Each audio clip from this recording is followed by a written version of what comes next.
Hello বন্ধুরা, আশা করি আপনারা সবাই অনেক ভালো আছেন। তো আমরা যখনই কোনো স্মার্টফোন কিনতে চাই তখন কিন্তু সেই স্মার্টফোনটি থেকে আমরা একটা ডিসেন্ট পারফরমেন্স আশা করি। আর যখন আমরা ডিসেন্ট পারফরমেন্স আশা করি তখন কিন্তু আমরা সর্বপ্রথম নজর চলে যাই Xiaomi ফোনগুলোর দিক। আর Xiaomi ফোনগুলোর পারফরমেন্সের উপরে কিন্তু আমরা অনেকটাই বেশি বিশ্বাস করতে পারি। তো Xiaomiর পক্ষ থেকে কিন্তু Xiaomi Poco M4 Pro 5G এই স্মার্টফোনটি খুব দ্রুত লঞ্চ হতে যাচ্ছে এবং আমরা জানতে পেরেছি এই স্মার্টফোনটি নভেম্বর মাসের 9 তারিখের দিকে ইন্ডিয়াতে লঞ্চ হবে অফিসিয়াল ভাবে এবং বাংলাদেশে এই ফোনটি খুব দ্রুত চলে আসবে। কারণ এখন যেহেতু Xiaomiর ফোনগুলো বাংলাদেশে তৈরি হচ্ছে সেহেতু খুব দ্রুত এই ফোনটি লঞ্চ হয়ে যাবে এবং আমরা আশা করতে পারি এই ফোনটি নভেম্বর মাসের লাস্টের দিকে অথবা ডিসেম্বর মাসের মধ্যেই কিন্তু লঞ্চ হয়ে যাবে বাংলাদেশে অফিসিয়াল ভাবে। তো আজকের এই ভিডিওতে আমরা Poco M4 Pro 5G স্মার্টফোনটির মধ্যে কি কি ফিচার থাকছে এবং এই ফোনটির প্রাইস কেমন হতে পারে এর ইন ডিটেলস বিষয়ে আলোচনা করব। তো চলুন শুরু করি। তো ফোনটিতে আপনারা ডিসপ্লে হিসেবে পেয়ে যাবেন 6.52 ইঞ্চি ফুল HD plus IPS LCD display এবং এই IPS LCD ডিসপ্লের সঙ্গে আপনারা পেয়ে যাবেন 90 হার্জ এর রিফ্রেশ রেট। হয়তো অনেকে ভাবতে পারেন যে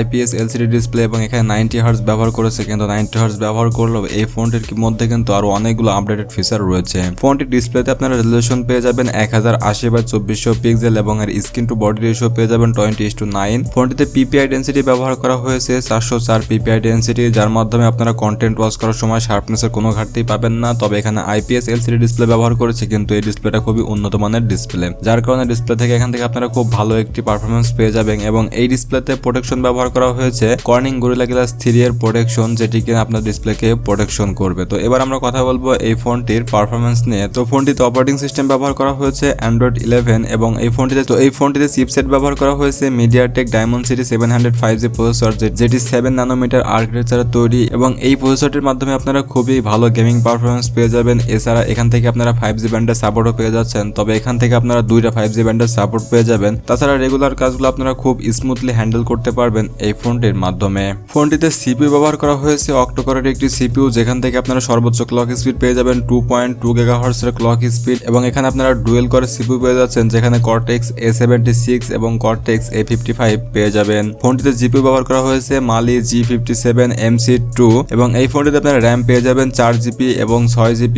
তাছাড়া ফোনটিতে আপনারা স্টোরেজ পেয়ে যাবেন 64GB এবং এই ফোনটিতে আপনারা এক্সটার্নাল মেমোরি ব্যবহার করতে পারবেন 1TB পর্যন্ত।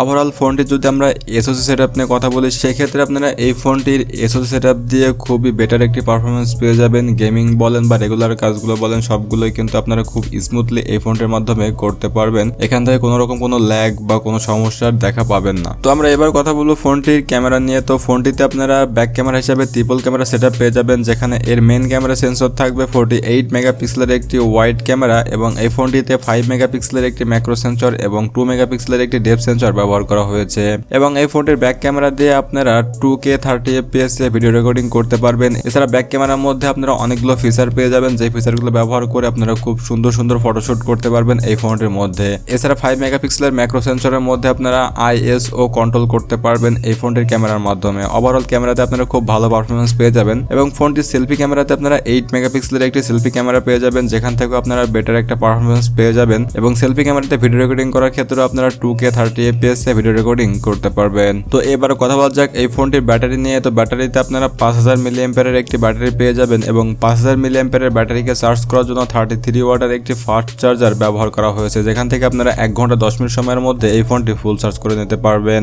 এবার কথা বলবো আমরা এই ফোনটির সেন্সরগুলো নিয়ে। তো এই ফোনটিতে সাইড মাউন্টেড ফিঙ্গারপ্রিন্ট সেন্সর ব্যবহার করা হয়েছে এবং এই ফোনটিতে প্রয়োজনীয় সব ধরনের সেন্সরগুলোই পেয়ে যাবেন, কিন্তু এই ফোনটির থেকে রেডিও সেন্সরটি উঠিয়ে দেওয়া হয়েছে, রেডিও সেন্সরটি আপনারা পাবেন না। এছাড়া বাকি সবগুলো প্রয়োজনীয় সেন্সর আপনারা এই ফোনটির মধ্যে পেয়ে যাবেন। তো এখন কথা হচ্ছে এই ফোনটির প্রাইস কেমন হতে পারে। তো আমরা যতটুকু জানতে পেরেছি এই ফোনটির প্রাইস হতে পারে 18,000 থেকে শুরু করে 24,000 টাকার মধ্যে। তো আমার মনে হয় এই প্রাইসে এই ফোনটি খুব বেস্ট একটি ফোন হতে যাচ্ছে। তো আপনি চাইলে এই ফোনটি নিঃসন্দেহে নিতে পারেন। তো বন্ধুরা, এই ছিল আমাদের আজকের ভিডিও। তো ভিডিওটা আপনাদের কাছে কেমন লেগেছে অবশ্যই কমেন্ট করে জানাবেন আর এরকম নতুন নতুন ভিডিও পেতে আমাদের চ্যানেলটি সাবস্ক্রাইব করে পাশে থাকা বেল বাটনটি অল করে দিবেন। তো ভালো থাকুন, সুস্থ থাকুন, দেখা হবে নেক্সট কোনো ভিডিওতে।